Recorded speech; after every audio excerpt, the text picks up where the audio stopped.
Number system के part 1 के बारे में बताया था। अब मैं आप लोगों को उससे आगे बताने जा रहा हूँ। मैंने पिछले चैप्टर में आप लोगों को प्लेस वैल्यू और फेस वैल्यू के बारे में ही बताया। अब सपोज कर लीजिए कभी क्वेश्चन में पूछा जाता है कि how many digit, how many number in 6 digit, 6 अंकों में कुल कितनी संख्याएं होती हैं।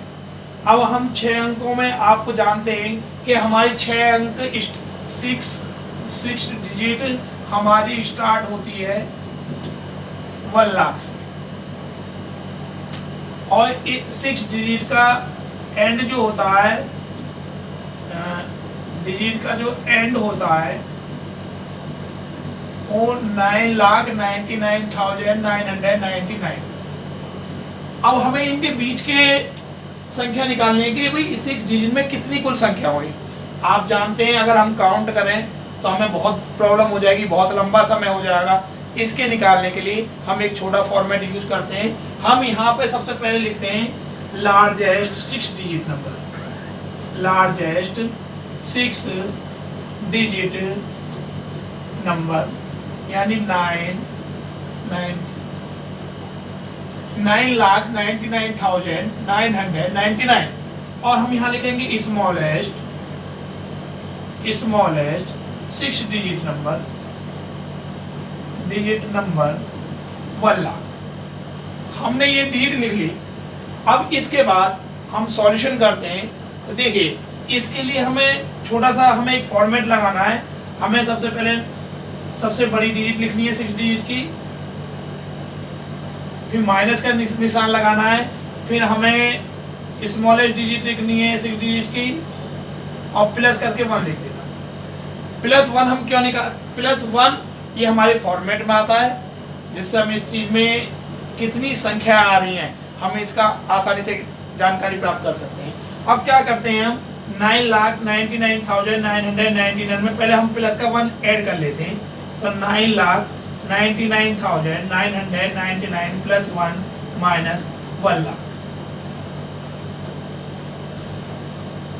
देखिए इसमें हम इसे जोड़ते हैं तो ये हो गया हमारा 10 लाख, 10 लाख माइनस 1 लाख, तो ये आ गया हमारा 90 0 0 0 0 0 10 में से हो गया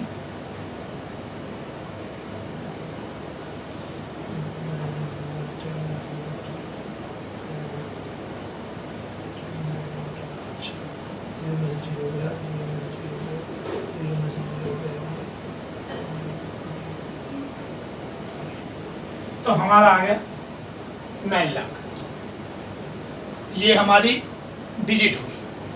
भाई इन्होंने पूछा कि 6 डिजिट में कुल कितनी संख्या होती हैं, तो हमारा आंसर ये निकल। इस तरीके से हम कोई भी डिजिट होगी हम उसका आंसर आसानी से निकाल सकते हैं।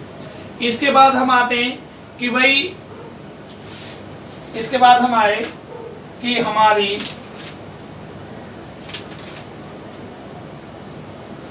कभी कभी क्वेश्चन पूछ लिया जाता है बच्चों से कि भाई 1 लाख में कितने 1 लाख में कितने थाउजेंड होते हैं, 1 करोड़ में कितने हंड्रेड्स होते हैं, 1 करोड़ में कितने थाउजेंड होते हैं, 1 करोड़ में कितने लाख होते हैं। हम इसको कैसे सॉल्व कर सकते हैं। जैसे पूछा question number 2, how many thousand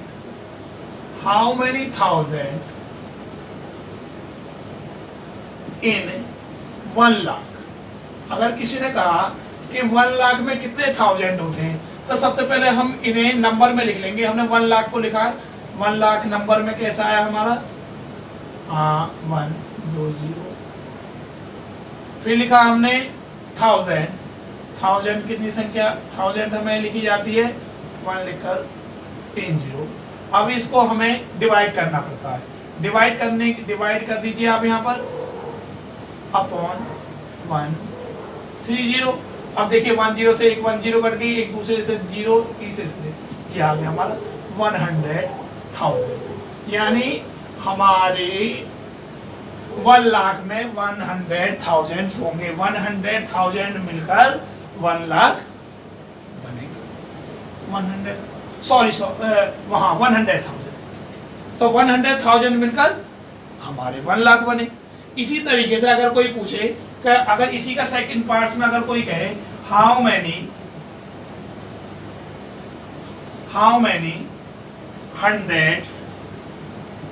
hundreds इन 1 करोड़, यानी 1 करोड़ में कितने हंड्रेड्स होते हैं, तो हम पहले 1 करोड़ को आप क्या नाम है यहाँ पर फिगर में लिख लीजिए।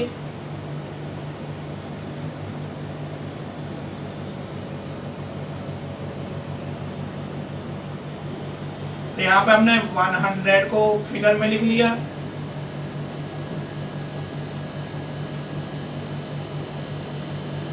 वन 100 को हमने फिगर में लिख लिया।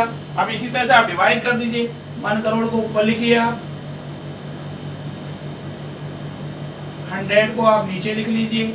2 जीरो से आपने 2 जीरो काट दी तो हमारा बन गया 1, 10, 100,000, 10,000 लाख, यानी हमारी बची यहाँ पे संख्या लाख। तो आप देखिए 1,00,000 मिलकर 1,00,000 हंड्रेड्स होंगे, तब क्या बनेगा हमारा करोड़ बनेगा। ये हमारा निकालने का ये तरीका हुआ कि हम आप लोगों को मैंने अभी बताया, जैसे सपोज कर लीजिए 6 डिजिट में कुल कितनी संख्याएं होती हैं, तो मैंने आपको बताया 6 डिजिट की पहले सबसे स्मॉलेस्ट संख्या लिखिए, ये स्मॉलेस्ट है। 6 डिजिट कितनी होती है इतना, और 6 डिजिट एंड जो होता है 9,99,999। इसी तरह से हमें लार्जेस्ट 6 डिजिट हमारी आपको पता है, यानी स्मॉलेस्ट, यानी जहां से स्टार्ट होती है तो वो तो हमारी स्मॉलेस्ट हुई, और जहां हमारा एंड होता है वहां पर हमारा लार्जेस्ट हुआ। अब आप क्या करें, इसका फॉर्मेट बनाएं, यानी हमने लिखा largest minus smallest plus 1। Largest में आप 1 को जोड़ दीजिए, क्योंकि दोनों ही प्लस की संख्या है, दोनों को हमने प्लस कर लिया तो हमारा आ गया 10 लाख। 10 लाख में से हमने 1 लाख को हटा दिया तो हमारा आ गया 9 लाख। ये हमारा एक ये फॉर्मेट हो। देखिए दोस्तों, कभी कभी सवाल आ जाता है बिफोर और आफ्टर, जस्ट बिफोर और जस्ट आफ्टर। आप लोग कभी कभी इसमें हम कंफ्यूजन के कुछ क्वेश्चन दे देते हैं, और हम जस्ट बिफोर हम सब लोग जानते हैं, जैसे कि बिफोर का मतलब होता है पहले और आफ्टर का मतलब होता है बाद में। लेकिन कभी कभी क्या होता है, मार्क्स में प्रॉब्लम आ जाती है, और मार्क्स में प्रॉब्लम आने के अकॉर्डिंग हम सवाल को गलत कर देते हैं। आप देखिए,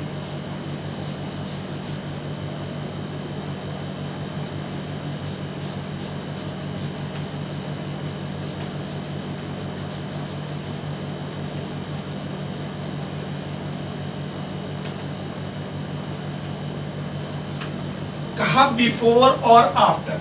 हम बिफोर और आफ्टर किस प्रकार कर सकते हैं, मान लीजिए what comes before, before suppose कर लिए बिफोर मीन्स होता है, आप जानते हैं जैसे पहले की। अब हमने कहा 99 से पहले क्या आता है, तो सबको पता है 98, यानी बिफोर क्या हो गया हमारा 98। हमने कहा 125 से पहले क्या आ गया 124। ये तो एक कॉमन सी बात है, क्योंकि ये प्लस में दे रखी है। लेकिन कभी कभी क्या होता है, हमें माइनस की डिजिट दे दी जाती है, और हमें ये पता लगना, क्योंकि हम इसमें ध्यान रखिए 99 हमारा 98 क्यों आया, 99 में से हमने 1 माइनस कर लिया तो ये 98 आ गया, और 125 में से हमने 1 माइनस करा था 124 हो गया, क्योंकि जस्ट बिफोर हमें निकालनी है पहले की जस्ट पहली संख्या, तो हमने -1 कर देते। अब सपोज कर लीजिए, लेकिन कभी कभी हमारी संख्या आ गई -66, तो हमें बताना है कि -66 से पहले कौन सी संख्या आएगी। तो आप जानते हैं कि माइनस के लिए हमने -66 -1। अब आप देखिए दोनों ही संख्या माइनस की हैं। अब माइनस में क्या होता है, संख्या तो ऐड हो जाती है, लेकिन मार्क्स जो होता है हमारा माइनस का ही लगता है। तो 66 में से 1 माइनस के 66 में से 1, आप देखिए दोनों ही माइनस की हैं, तो हम पहले माइनस का चिन्ह लगाएंगे और दोनों को ऐड कर देंगे। 66 में 1 प्लस करेंगे तो 67। तो देखिए ये आ गया हमारा -66 से पहले आ गया हमारा माइनस का 67। लेकिन बहुत सारे बच्चे क्या कर देते हैं, सीधा वैसे ही कर देते हैं 66 में से 1 माइनस कर देंगे तो 65 कर देंगे, बिल्कुल गलत हो जाएगा आपका सवाल। ये होता है हमारा व्हाट कम्स बिफोर। अगर कहीं माइनस की संख्या दे रखी है और जस्ट बिफोर कह रहा है तो हम दोनों संख्याओं को ऐड करके चिन्ह लगा देते हैं माइनस का, तो हमारा माइनस का हो गया। आ जाता है what comes after. What comes after, बाद की संख्या बताइए। आप जानते हैं आफ्टर में तुरंत बाद की, तुरंत बाद की, यानी व्हाट कम जस्ट आफ्टर, बिल्कुल तुरंत बाद की। हम इसे जस्ट भी लिख सकते हैं इसके बाद में, व्हाट कम जस्ट आफ्टर। हमने कहा 99 के बाद कौन सी संख्या आ रही है, तो आप जानते हैं 100। 27 के बाद क्या संख्या आ रही है, 28। लेकिन कभी कभी इसमें भी आ जाता है कि भाई माइनस का दे दिया, माइनस का 57 के बाद कौन सी संख्या आएगी आप बताइए। तो हमें -57, आप देखिए इसमें 99 में 100 कैसे आया, 99 में 100 आया +1 करके, तो 100, क्योंकि हमें एक बाद की संख्या लिखनी है। 27 में 1 कैसे आया, 28 आ गया 1 प्लस करने के बाद। ऐसे ही -57 के बाद कौन सी संख्या आएगी हमें ये लिखना होता है, तो हमने लिखा -57 प्लस करके 1। अब आप देखिए ये तो माइनस की संख्या -57 और जबकि ये प्लस की है, तो आप लोग ध्यान रखिएगा कभी भी ऐड में तो हम माइनस और प्लस की डिजिट होती है तो वो माइनस में आ जाती है। क्या आ जाती है, माइनस में। यानी हम माइनस प्लस की अगर दोनों डिजिट साथ आ रही हैं तो हम उसको माइनस कर देते हैं, यानी -57 में से 1 को हम क्या कर लेंगे, माइनस कर लेंगे। तो -57 में से 1 प्लस कर माइनस कर लिया तो हमारा आया माइनस का 56, यानी हमारा आंसर आया माइनस का 56। ये हमारी संख्या हो गई बिल्कुल तुरंत बाद की। तो मैंने आप लोगों को अभी बताया कि भाई हम 6 डिजिट में कुल कितनी संख्या आ सकती है, 7 डिजिट में कितनी संख्या आ सकती है। दूसरा मैंने आप लोगों को क्वेश्चन बताया कि 1 लाख में हमारे कितने 100 होते हैं, कितने 1000 होते हैं, 1 करोड़ में कितने 100 होते हैं। मैंने आप लोगों को बताया बिफोर क्या होता है, आफ्टर क्या होता है।